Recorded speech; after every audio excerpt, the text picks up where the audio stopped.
Shalom and welcome to another in our series of podcasts from Temple Beth Am, a dynamic center for conservative Judaism in Los Angeles. This is a recording of our weekly Halakha 101 class taught by Rabbi Rebecca Schatz. We are going to continue on with the topic that we started last week. So we are going to talk about Noten Tam Lifgam, which we spoke a little bit about last week. And I'm going to share my screen just so that we can go back to that term so that we can look at what that means.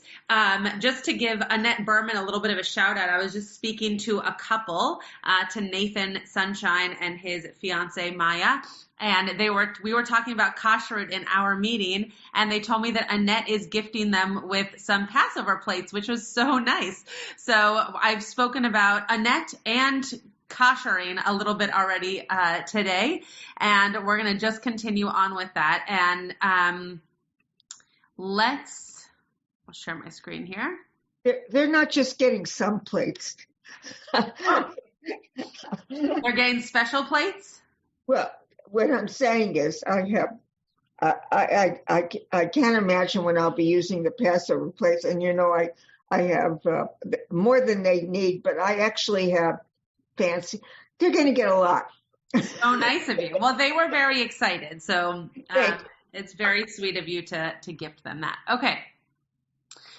So we already did this seif, we already did this section, but I just want to go over it one more time because it's going to introduce the term here. So, sorry, this is always a little bit of a struggle to be able to see you all, which I want to do, and also see the text here.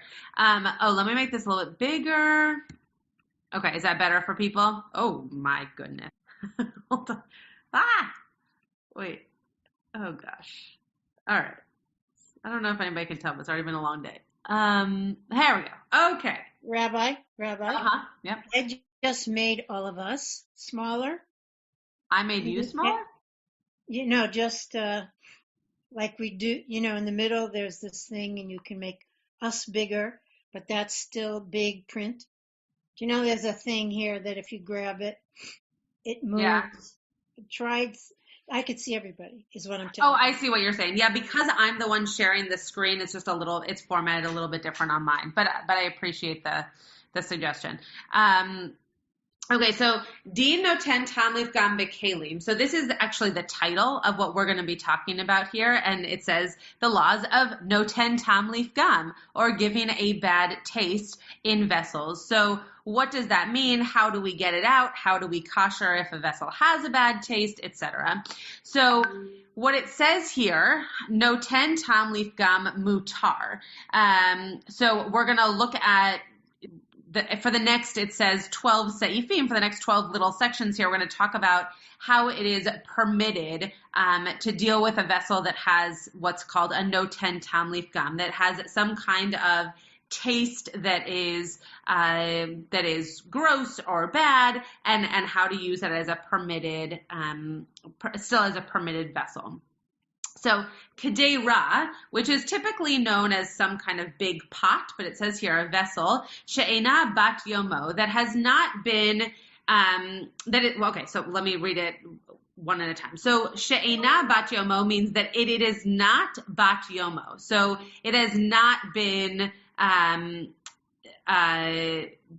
it has not been used, let's put it that way. It has not been used in 24 hours. The text goes on here to say, though this is not a direct translation, it says meaning that the vessel has sat for 24 hours since the prohibited substance was cooked in it. So there have been 24 hours for it to sit on its own without you using it. So I used a vessel tonight to cook dinner, and I'm not going to use it for breakfast or for lunch. I'm going to then use it again tomorrow night for dinner, or even better yet, I'll use it Thursday morning. I won't even use it on Wednesday at all. And then we know that it has sat for more than 24 hours. This gives a detrimental taste, meaning if you let something sit out for 24 hours that once had food in it, it's going to now go bad, right? It's going to be a gross taste. I like this as detrimental. Not sure detrimental is the right word, but, bad, gross. You're not going to want to eat it. But even so, the sages forbade cooking in it initially. So let me just find that in the Hebrew or Aramaic here. So Yisro Chachamim levashel ba lechatchila. So the sages still said that you cannot cook in it from the outset, even if you know that the food particles that are left on it are gross.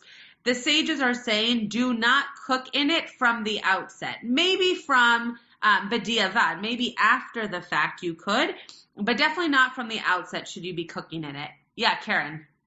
This is not a washed pot. Correct. As of right now, you it's made not. something and you didn't wash it. You left Correct. We're going to get to that in a second, but yeah, exactly. So, Gzeira atu bat yoma. So this is us talking about specifically a vessel that has sat for 24 hours. Whether it absorbed the taste, ben shebeloa, right, kevolo, it's the same kind of word, me'isor uva levashel ba, heter. So whether it absorbed the taste from forbidden substance and you wanted to cook in it, or whether it absorbs something, it says, so permitted, and then it says, uvein shevlo'a mechalav, from dairy, uva levashel ba basar, o apicha, which means, or the opposite, right? Or lehafoch would be the Hebrew as opposed to the Aramaic here. So whether it has taken in some kind of forbidden substance and then you wanted to cook something permitted in it. So, for example, if somehow you thought you had bought kosher turkey bacon, but in fact you bought real bacon and you realized it after the fact, now your treif pot obviously had something in it that is not permitted, that is isur, and you want to be able to cook kosher chicken soup in it. Or the other case is that whether it absorbs some dairy, it's a meat pot, it absorbs some dairy, and now you wanted to cook a meat stew in it, or the opposite, obviously, if it's a milk pot and it's absorbed some kind of meat. So these are the different cases that we're talking about here. Any questions about this so far? We haven't really said anything. We're just setting out the different cases here. But any questions on the cases in front of us? Okay. All right. And the people listening to the podcast are probably like, what is she when she's moving them? Okay. So all right. I'm not gonna be able to read the Hebrew and the English at the same time. So I'm just going to go for the English. But it starts with Yesh Omrim. There are those who say that the negative taste, right, that disgusting taste created by the passing of 24 hours, so something that was not disgusting to begin with. So we're not talking about, remember I used the ketchup example last week in terms of someone who doesn't like ketchup, or a taste that was a food that was somehow mixed with soap or something that has now become gross. That's not what we're talking about right here. What we're talking about is you leave a pot on the stove and you don't get to clean it until after 24 hours. The food that's in that pot becomes gross. You're not going to eat the food that, is now probably caked onto the pot. You are going to, clean it. You're going to get rid of it. You're not going to want to eat that which is still in there. So there are those who say that the negative taste created by the passing of 24 hours is only relevant when the utensil is washed well and all the unwanted residue is removed. So this is the case of like a cholent pot, for example. You make, at least this happens with my cholent pot. You make cholent, you take the cholent out of it, or the cholent all gets eaten, and now there's still like little bits of whether it's meat or beans or what have you in the cholent pot, and they need to be soaked before you can really wash it out. You need to just soak the pot. So that's what we're talking about here, that it's being washed well, right? Soap, water, scrubbing, the whole gamut. This is not, you're not going to go back in and then eat the cholent that comes off in the soapy, gross water, right? That is now considered gross, going down the drain, not something that's going to be edible. And therefore, it's unwanted residue, right? It's become that way because you've soaked it for 24 hours. But if it was not washed well and the unwanted residue is present. So it says that it's be'ain, right? That's the word in Hebrew. Let me just point it out here. Right here, right? Hu be'ain eno nifgam. So what does that mean? That it's been present there for 24 hours. Those 24 hours does not make the food stale, right? It's possible that something, though probably grosser than it was fresh, it is possible that if it was not washed, I don't think a cholent pot would be a good example for this, but roasted vegetables, right? So you make roasted vegetables on a pan and on a baking sheet, and you forget one of the carrots that you roasted, and it's still left on that pan, and you see it 24 hours later. Now, did it go bad? Probably not. Is it as good as fresh? Definitely not. But is it disgusting? No, you could eat it, right? A carrot that has been sitting out for 24 hours is not going to kill you. And it's definitely not gross. It's not as good as it could have been, but it's definitely not gross. So though here it's using the words residue and all those kinds of things, and I'm using a carrot, which is not residue, is the same kind of idea, right? Right now we're not talking about something that is washed and therefore becomes gross. We're just talking about something that is left out, that is seen as residue or as particles that are unwanted, right? For whatever reason, that carrot did not seem to you to be one that you were going to keep to eat, whether it got burnt onto the baking sheet or whatever, that it somehow has become less desirable. It does not make the food pagum. It does not make the food gross. Okay, before I go on, we're now kind of like in the weeds, so to speak, on this. So any questions around this case? Yeah, Tybal. Different kind of question, but at least my mother, may her memory be for the blessing, had a custom. She had a blintz pan that she made blintzes in, and it never got washed. Oh. Because I can't even lift it with my injuries. It's heavy, it's iron, It was seasoned. So I don't even know that it's a question, but it's just interesting to me. I assume that was her tradition, that my mother's line, it was not unusual to have a blintz pan or something like that, was never washed. I'm just wondering if the fact that some things don't get washed, you're not going to use a blintz pan, which is dairy for whatever, but is that going to create some additional complications? It's a great question. The question comes up very often in terms of, oh my gosh, what are those skillets called? Crepes would, I was about to say, it is cast iron, and I guess, I don't know if anyone knows French, maybe crepe pans don't get washed either, but. So, I don't know about crepe pans, but I do know that cast iron skillets often get this question because for a long time, though they now make cast iron skillets that you can wash, or that you should wash, I'll say it that way. For a long time, cast iron skillets were meant to kind of maintain that which cooks in them and continue to have them be seasoned. And instead of washing them with soap and water, you would let them dry, wipe them out, kind of season them again with oil, and have it be something that was, quote, washed that way. And so people often ask, can you kosher that? Is it something that contains a taste after a while, et cetera, et cetera? I don't think that that's what they're talking about here, but it is a case in which you would want to know the material of a pan or a pot, in terms of how it is cleaned and whether or not this idea of pagum is something that would be more problematic or less, right? Something that is pagum on a porous substance is going to be more problematic, especially if it's a treif item of food as opposed to just an unwanted type of food, versus if it happens on glass, which I know is not your example, but I just figured I would throw that in there, that the type of material does depend on how serious or not this idea of pagum is. Any other questions or thoughts or comments before we move on and make this a little bit more complicated? No? Everybody sufficiently confused so far? Yeah. Okay, great. Okay. I'll try not to make you more confused, but I'm happy to spend, this is a complicated seif, so I'm happy to spend a lot of time on it if we want to. So a bunch of credible sources, the Rashba, the Tur, and the Ravad, all say what the Ramah is about to quote. So it comes from a bunch of different rabbinic sources, and this is what the Ramah has picked up.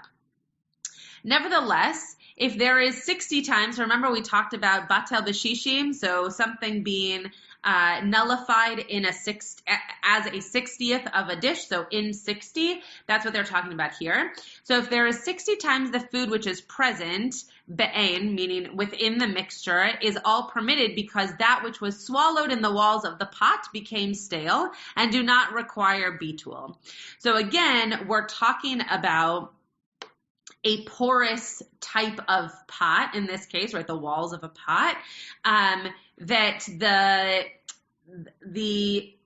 because of the mixture being more than 60, the mixture is okay because that 1/60th of pagum material, or that which you didn't want in the mixture to begin with, becomes stale, so to speak, right? It gets, whether you want to say like washed out or absorbed or whatever, it is taken over by that idea of batel b'shishim, of 1/60th of this mixture. It also comes up, I guess, earlier on in Siman 95. There are those who say when cooking sharp food, so garlic, onions, jalapenos, I'm sure other things that I can't think of right now, we don't say the food swallowed in the wall has a status of stale, as it says earlier on. So if you are using sharp foods in a pot that is more porous, we don't call it pagum just because it's being absorbed more readily by that item. It's a whole, I don't know if they would use the word category, but it's a whole different idea of cooking sharp food, which is why if you're cooking onions, you want to cut them with a meat knife if they're going into a meat pan. Same with dairy knife, dairy pan, et cetera, because we believe that sharp foods are foods that take on the taste of other things more easily, and they absorb those tastes and therefore transfer those tastes. So you choose to use the vessels and the cutlery that go together, as opposed to like a pareve. You can use a pareve knife to cut carrots, for example, for a beef stew, and not be worried about the transfer. Mike, go ahead. So if I'm understanding this correctly, are you saying then that even if the pot is not clean, if you use it to cook and the volume that you put in is more than 60 times the volume of whatever may have been stuck to the pot, then it does not affect the kashrut of it? You can still eat it. Correct. Okay. Correct. So if you know, I'm gonna think of a good example before I just say one. If there's like a tiny bit of chicken, right? If you browned chicken at the bottom of a skillet, and now you're going to be making, Cholent. Soup. Sure, or like split pea soup, right? That you're not trying to make meat. You don't have to be worried that chicken has now come into play into that soup, right? It's become pagum. You might choose to eat it on meat bowls because you've made it in a meat pot, but it's not considered a meat stew or a chicken soup based on that little amount that was at the bottom of the pot. Does that make sense? Yeah. And that's true even if you, even though you've intentionally put it in, knowing that there's something in there. I mean, you can see it's not a clean pot when you put it in. So it is. The nice thing about me doing this from here is I could go grab a pot. I mean, there is the case in which it is a clean pot. It's just that there's still like browned whatever from when you put oil and a piece of chicken on the bottom of that pot, the pot is clean, right? If you touch it, if you smell it, it's a clean pot, but it has been stained by that which was put on the bottom of it. So it's, in that case, it is a meat pot, which is why you put chicken in it to begin with, but it's not the case that meat is going to come out as a part of the food into the soup that you're making next, especially if you haven't used it for months. Now, again, if I were to make soup in a pot that had chicken in it ever, I would use meat bowls to serve that soup, but I wouldn't necessarily call it a meat soup if it doesn't have meat ingredients in it. It's kind of like talking about dairy equipment, right? Like if the Oreos are not actually dairy, but they're made on equipment that made dairy items before them, they are part of, in terms of ingredient, but not necessarily a dairy-free item. Diane and Bob. Got to find the mic button. Let me ask it a different way. Let's say that I cooked chicken soup in a pot. Okay. Cleaned the pot, put some water in it, brought it to a boil, dumped in some frozen peas. Are the peas meat? They dairy? They par? So if you used it within 24 hours, I would say they're meat. Okay. Because you haven't let the pot sit for enough time for for the meat to either be absorbed or to just be completely cleaned out to begin with.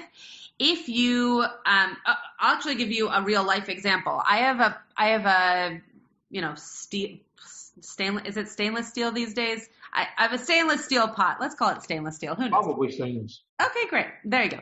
I have a stainless steel pot that is meat for all intents and purposes. I've never made something dairy in it, and I have made chicken soup in it. There is no residue from any kind of anything in that pot for me to, without knowing my own kitchen, be sure that it is meat versus dairy. Meaning, like, it doesn't look like my cholent pot looks in terms of use. 2 days ago, yesterday, I made split pea soup, which is, for all intents and purposes, a part of soup because there's nothing in it. I made it with vegetarian stock. There was nothing in it, but I made it in that pot really because of the size of the pot, but not because I needed it to be meat or milk. When I eat that soup, I will eat it in meat bowls, not because it has meat in it, but because even though it sat for many days without use, I know that I've used meat in that pot before. So could I eat ice cream right after eating that soup? 100%. But I'm not going to put it in a dairy bowl. If I were to have made chicken soup, do what you said, clean it out, put hot water in it, make peas in it, because it hasn't sat for long enough, it would seem to me that you are basically boiling hot water with chicken residue, right? Like with some kind of meat substance still present, most likely. And so I would call those meat peas. I don't know if that's a real thing, but that you would then not only eat in meat vessels, but only eat at a meat meal and not mix that with dairy. So the time in between the vessels does really make a difference. And in modern day, the way in which you clean it also makes a difference in terms of how clean it's possibly getting. I just thought that might clarify things a little bit. There's a real good reason most of the pots we use are par, because most of what we cook is par. So. Yeah. No, it was a great question. Yeah. Great question. It just makes it so much simpler. Then I serve it with anything I please. Sure. Yeah. The crock pot haven't used for years. I have made meat cholent in it when my kids were in high school, which is a few years ago. Yeah. It's clean, and it's ceramic. Okay. If I wanted to make a par of cholent in it, can I use it as pareve, or is it considered still I have to put it on meat dishes? So crock pots and instant pots are are really tricky because they're ceramic, and because they cook at such a high heat. So if something was a meat crock pot, it's really still a meat crock pot. You can't really make it pareve or dairy. You definitely can't kosher it, but even if it's been years, it kind of maintains whatever it is. Okay, that's fine. Yeah. I'm just asking. But you can make if a I could ask my brother who's a vegetarian, or maybe someone here could answer this as a staunch vegetarian. If you are vegetarian and you feel comfortable eating food that is vegetarian, that is made on, a meat grill or in meat pans, then yeah, you totally can have a pareve cholent, but I wouldn't eat it in pareve bowls or dairy bowls. I would still eat it in meat bowls because it's still being made in a meat vessel. Got it. Yeah. Okay. Thank you. Yeah, sure. Tybal, Karen, and then Annette. I'm sorry that I lost track of the pronouns. When you said you wouldn't eat it in a certain kind of bowl, I thought you meant ice cream. Does that mean if you had ice cream, even though ice cream is dairy, you would eat the ice cream in a parve because you just had the peas, the soup? No, I lost track of the pronouns. Yeah. Also, I'll explain it one more time. So if I eat split pea soup that I made in a meat pot tonight for dinner, even though it's a pareve soup, I'll eat the meat soup. Okay. I'll eat the pea soup in a meat bowl. But then if I want to have ice cream as a dessert, I will eat the ice cream in a dairy bowl, and it's totally fine because I didn't eat meat for dinner. I just ate something that was made in a meat vessel.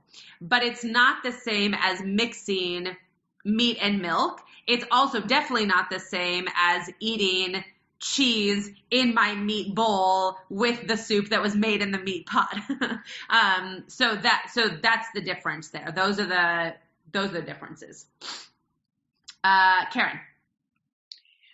I've thought about this question, but now it's gone in my.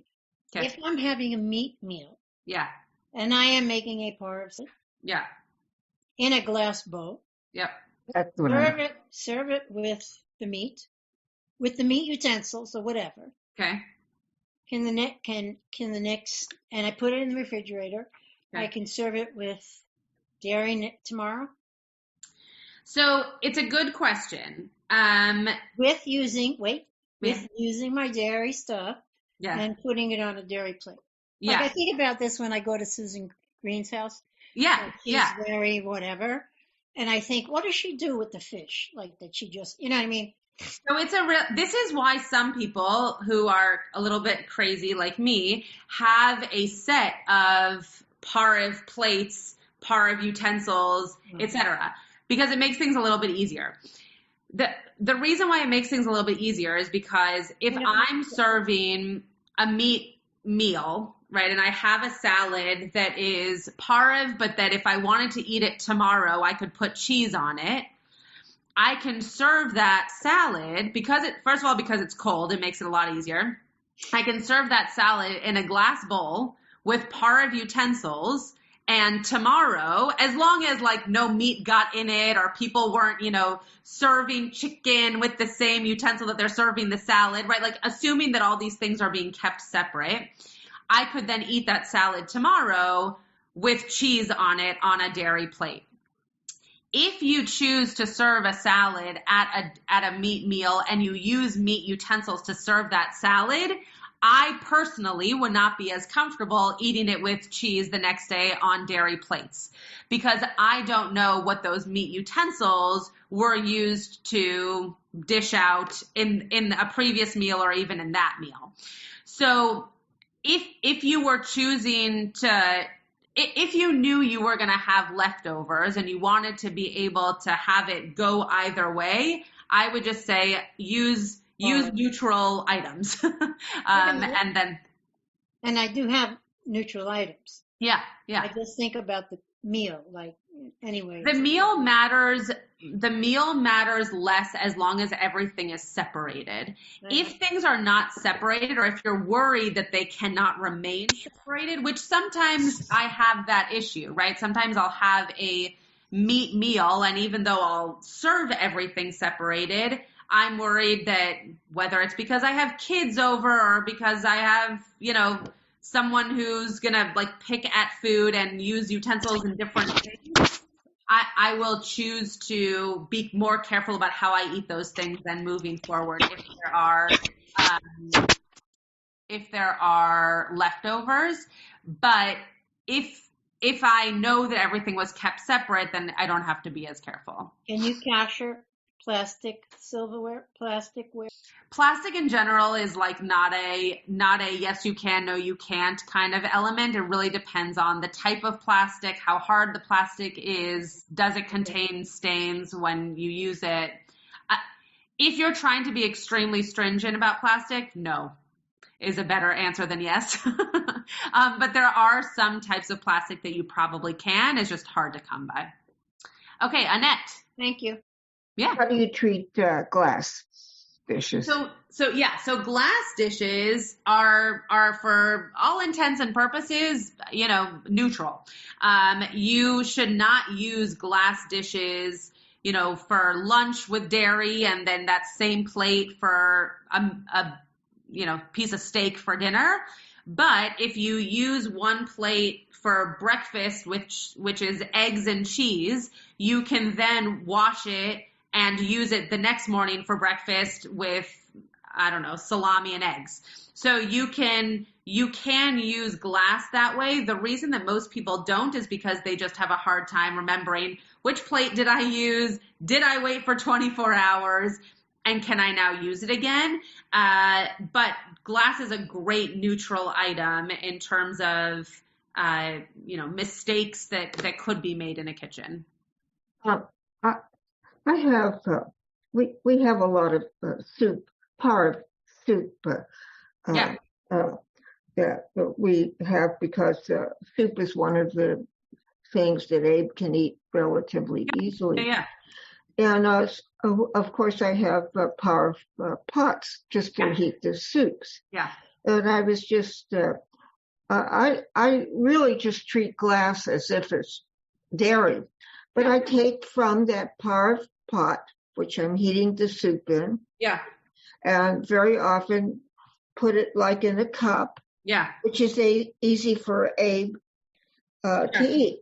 Sure. Yeah. The rest of the meal usually is something like salmon, but the caregivers may like to put a little bit of cheese on the broccoli or stuff like that on a glass dish, which is our dairy.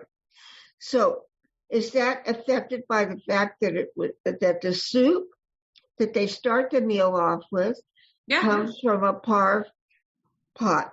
Yeah. It goes from the parv, it's going into a glass cup. Also, the rest of the meal is all served on glass anyway, with dairy. So that all sounds perfect. Now, and I do have parv utensils too. I mean, so anyway, I guess tell me something. I noticed that in some of the classes, there's a little yellow hand that goes up to show people that you want to talk. How do you get that yellow hand? I'm sorry. No, it's a great question. So great. If you, I can't actually do it for me because I'm the host, but if you go into participants. I can. Yeah, I'm into participants. I can see it. Karen's telling me no. Wait, hold on. It's not no. But Annette, do you have stuff on the bottom like participants, chats, shares? I have participants, chat. Go to the right. Go to the right of those little. And then they have something there called reactions. Click on it. Click. But it's got a funny face. I didn't want to put a funny face in the middle. Click it. That's how you do the hand. Okay, that's it. Okay. Awesome. I'm sorry. And I guess I have to mute my mic because something here is making noise. Oh, don't worry about it. You're doing great. All those questions, and I'm sure you taught somebody something about how to raise a hand. So that was somebody may have a parv hand. A parv hand, yes. Yeah. So this is a parv hand, dairy hand, meat hand. Yeah, exactly. Yeah. That's what this is. Very important. Yes. Okay, Tyval. I just wanted to say that when you just went through all that, it reminded me of my explaining to someone about how people who took keeping kosher seriously were in great shape for the pandemic for thinking about transmission. Well, I'm glad we can be entertaining and educational in all ways.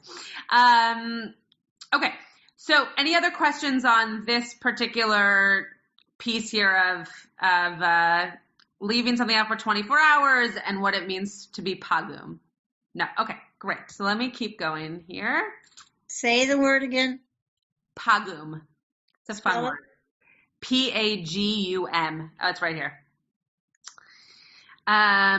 Okay. So now it's going to give us an example. If you cooked in a forbidden pot, a dish which is mostly vinegar or spices or other sharp foods, it is forbidden. So when they say forbidden pot, either that means somehow it's been made treif, or going back to what we were talking about all the way at the beginning of this class, something that you haven't toiveled to make it a useful pot.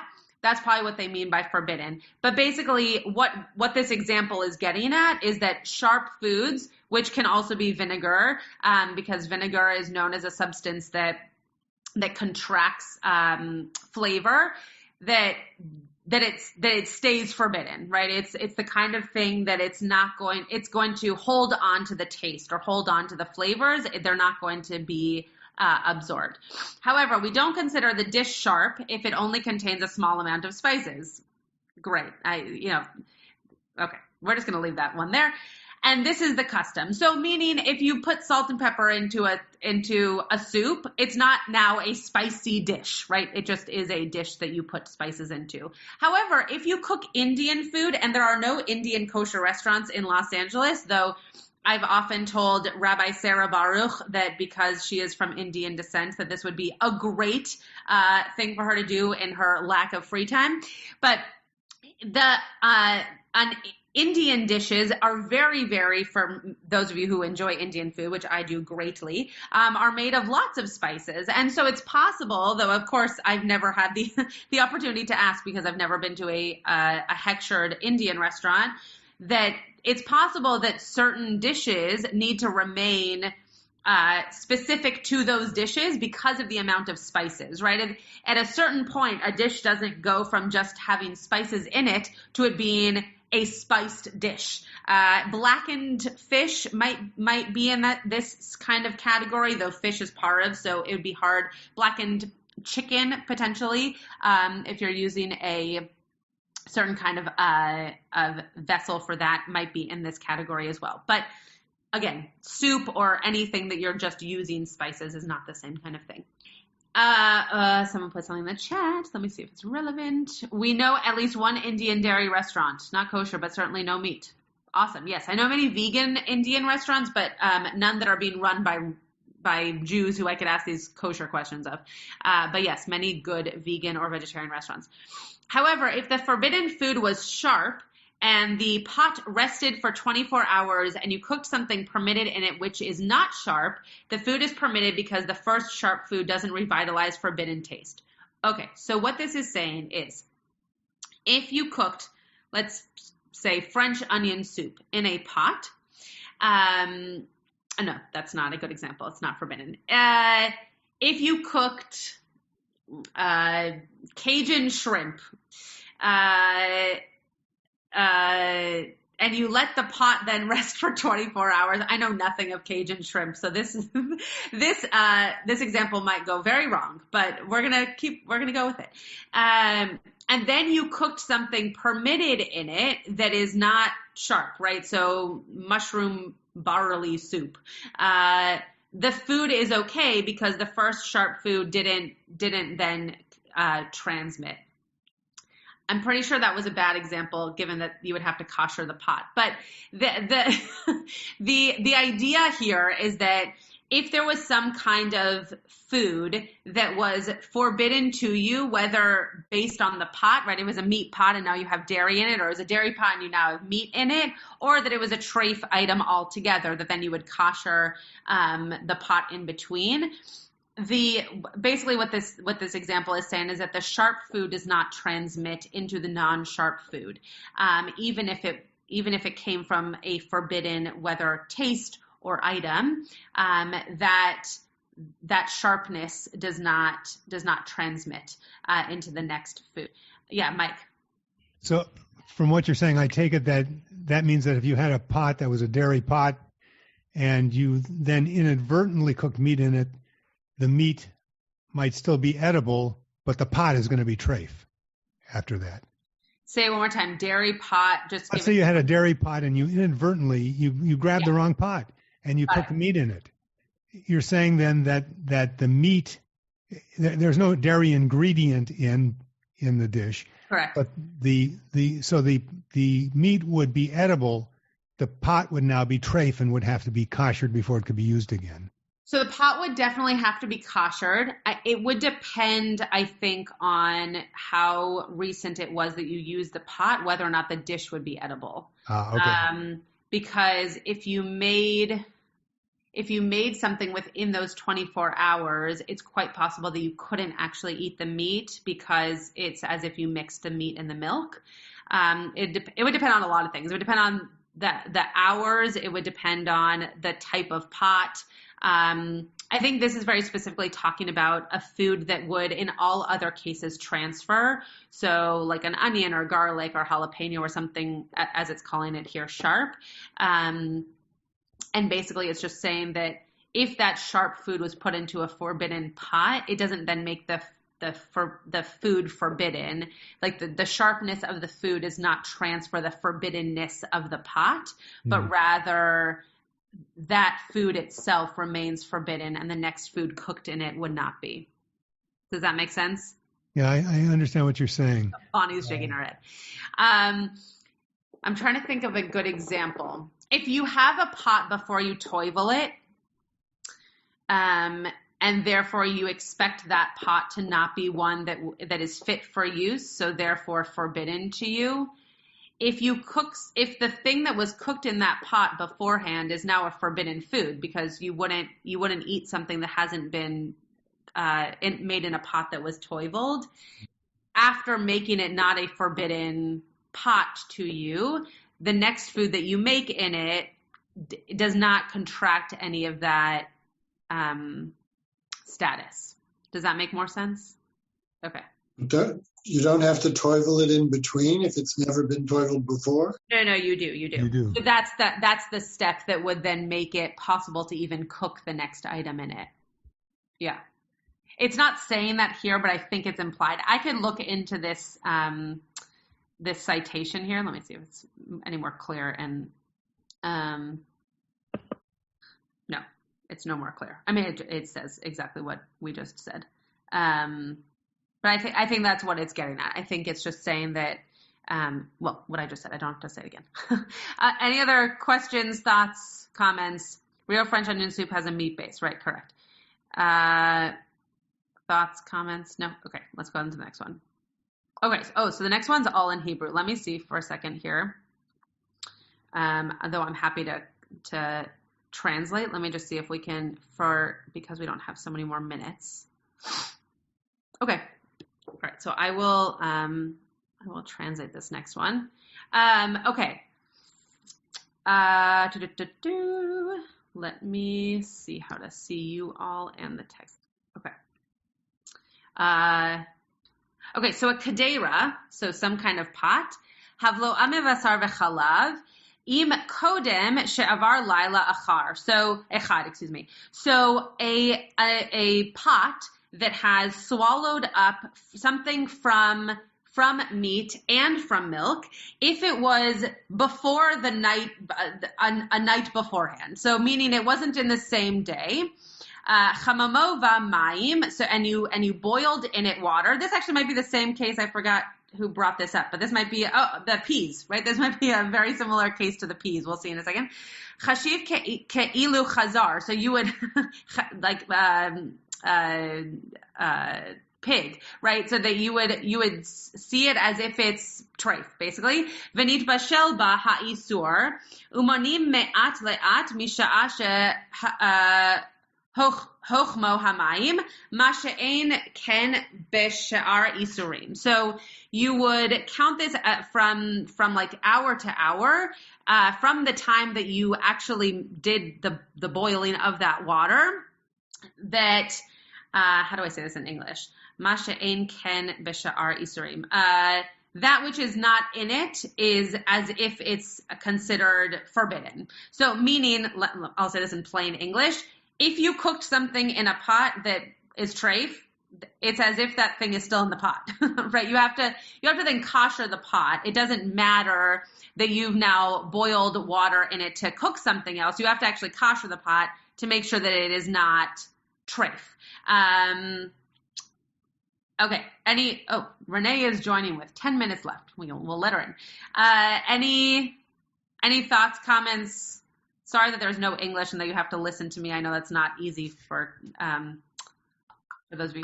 I'm lost in this one on the boiling of the water, right? Like you've cooked something treif in the pot. Yeah. If you're not boiling water in it to kasher it now, why are you boiling water in it? And what can you do with that boiling water after having treifed up the pot? Yeah, I can't answer what you're doing with the boiling water. Maybe you're making tea. Maybe you're making soup. Maybe you're taking a shower. Like back in the day, they would boil water for a whole host of things. Right. But my question is like, how can you, like if it's treif, like, can you use that boiling water for whatever? I mean, I suppose for a non-cooking purpose, like taking a bath or cleaning your floors or whatever. But you couldn't eat that, drink that water, or use that for cooking now after having cooked treif in the pot. Correct. That's for sure. You definitely couldn't use it. It doesn't seem to be saying that you are using it to kasher. Now, it's possible that that's what's being implied. I can look to see if there's any commentary for us to, halakha. What is great? This is interesting.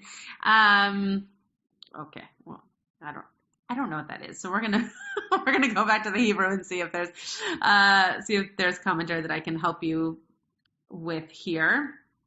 None of these are going to be commentaries that are specifically helpful on that. It's a good question. I'm not really sure what the boiling water would be for. I'm just reading it again to see if I missed something. I'm not completely sure. I can look into it to see what else the boiling water would be for. But to go back to a safe that we looked at a few weeks ago, you definitely can't use it. I actually think Mike brought this up. You definitely can't use it for food if you know that it's been treifified, right? If you know that it's treif, you definitely can't use it for food. So could you use it for the other things? My guess is probably yes. I mean, especially if it's for any kind of like bathing or washing your floors. Like that has nothing to do with food. So my guess is yes. I can't say that for sure, but that's my guess. Let me try to do something very quickly because I feel like for those visual learners that just hearing me translate, it's not going to necessarily get into your brains in the same way. Let me just try something very quickly, which I haven't tried before. I didn't expect us to get this far today, so I would have just prepared written out translations. Had I expected us to get here? But let me see if this will be helpful for the next few minutes. Which seif is this? Just yell it out. Okay, I found it. It's not going to be easy for me to share because it's very small. Okay, Norm said, after my cousin Rose had do you want me to read this out loud? You can. Okay, I just wasn't sure. I wasn't sure if that was okay with you. Okay, after my cousin Rose had a stroke and was utterly senile, I needed to determine which dishes, utensils, and cookware were milchik and which were fleshik and so forth. She looked at me.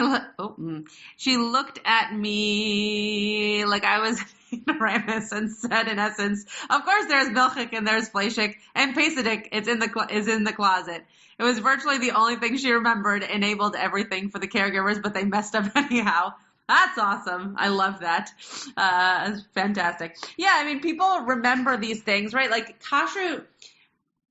even if you are not going to keep Shabbat, not keep the holidays, right? Israelis even, who are the most secular Jews, kashrut is like a huge deal, and you remember every nook and every cranny of what's kosher and what's not kosher, and which is a meat pot and which is a dairy pot, right? It's very important to certain people. So that's a very sweet story and makes a whole lot of sense. Okay, I'm not gonna be able to show you the Hebrew and the English at the same time. So I'm gonna show you, I'm just gonna read this next seif, first let me read this seif that we just did in Hebrew, in English, so you can hear it just one more time in a written out translation as opposed to word for word. But it says here, a pot that has absorbed meat and milk, it says it if before a night has passed, right? So again, it's within 24 hours, the heated water in it, it's counted as if he's again cooked the isur, right? So that's what we said before. It's as if they're using a little bit of different language in the Shulchan Aruch, but it's as if the treif has been cooked again. So from there, we count the 24 hours from the time the water was heated. And then what this is adding into play is this is not the same case with other isurim. So for something that was not meat and milk together, it would be a different case.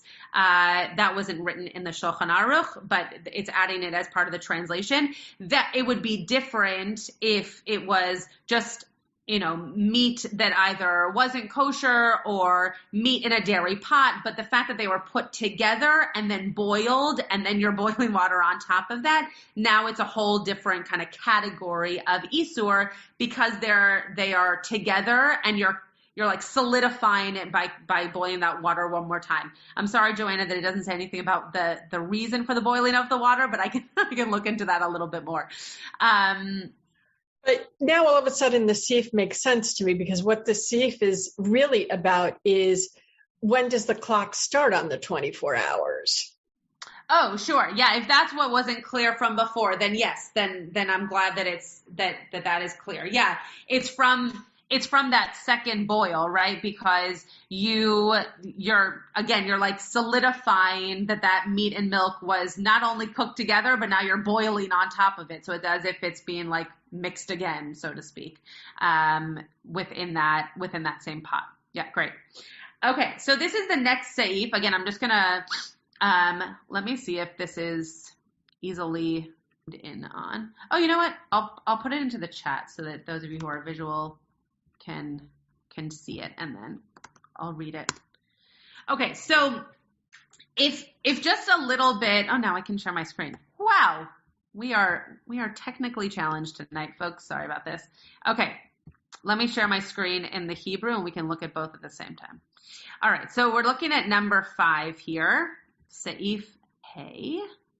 Okay, so even a little bit of an isur, so isur mu'at, meaning it doesn't matter how much it is, but even just the smallest amount absorbed in a vessel that isn't normally used for a bit of heter, meaning something that is permitted, in order to impart this taste into the thing that is permitted. This is going to be very complicated to get through in 3 minutes. I'm just trying to decide if I should stop or not. Okay, we'll do the first part of this, and then we'll do the second part next time. So, isur mu'at sheniv ala bekli shedarko. Okay, so a little bit of isur that was absorbed into a vessel in the way that it is normally used. So, that's like your cholent pot, right? So you're using a cholent pot. Somehow a little bit of dairy gets into it, but it's been absorbed in the way that it would normally be used. So you're making cholent, right? So it's being absorbed in the same kind of way. Shelo lehishtamesh bo beheter. So in the way that you would only use it for something that is permitted. Beheter mu'at. Beheter,